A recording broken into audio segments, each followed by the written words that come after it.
नमस्कार आपणଙ୍କୁ मोर YouTube channel जेना creation ले स्वागत।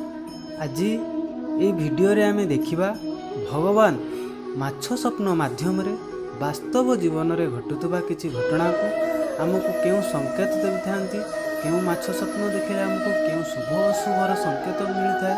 आज ये वीडियो रे जानिबा। जदि ता आगरु आपण मो चैनल को नुआ आसीछंती ताहले गुटे लाइक कर दियंतु, सब्सक्राइब कर दियंतु, पाखरे थिबा बेल आइकन टी दबाई दियंतु, जहा द्वारा मो अपलोड करूतबा प्रत्येक वीडियो आपण माने देखि परिबे। भगवान आम वास्तव जीवन में घटुवा किसी घटना अनेक स्वप्न माध्यम रे हमको संकेत देइथांती। सेतिमध्यरु माछ स्वप्न अन्यतम। जदि आमे माछ स्वप्न देखुचंती ताहार केउ संकेत ईश्वर हमको प्रदान करिथांती से विषय रे आमे वीडियो रे जानिबा। आमे प्रत्येक दिन कौनसी ना किसी स्वप्न देखि थांती, किंतु आमे मानि थांती जे प्रातः समय रे बा भोर समय रे जदि आमे कौनसी स्वप्न देखुचंती ताले एहा सत्य।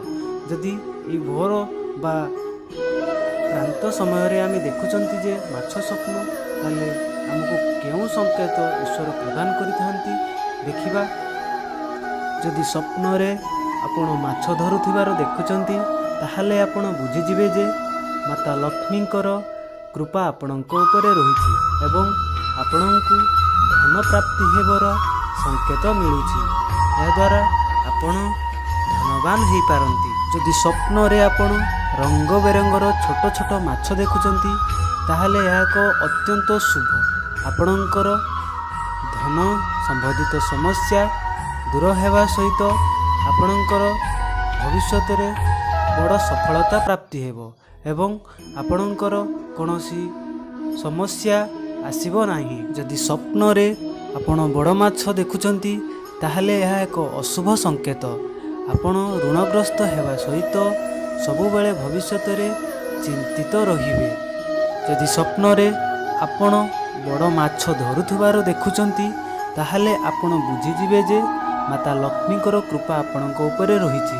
आपणकर धन प्राप्ति हेबार संकेत मिलुछि। ता सहित आपणकर विभिन्न समस्या मध्य दूर हेबार संकेत मध्य मिलुछि।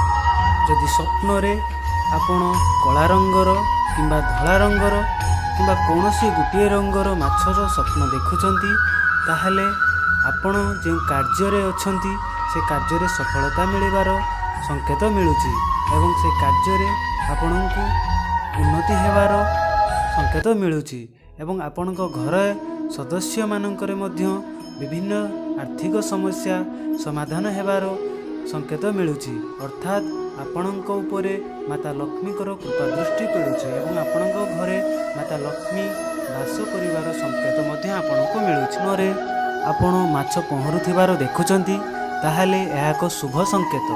एहा द्वारा आपणको संकेत मिलता है जे आपणको जीवन रे आपण खुशी रे अछंती एवं रोगजनित समस्या आपणकर भल अछि। जदि आपण स्वप्न रे तिमी देखुचंती ताहले एक भल स्वप्न बोली माना जाए। जदि आपण स्वप्न रे शार्क माछ देखुचंती यह एक खराब संकेत, कारण यह द्वारा आपणको संकेत मिलता है जे आपणकर आर्थिक समस्या बढ़िबा सहित रोग रे आपण आक्रांत होई पारंती।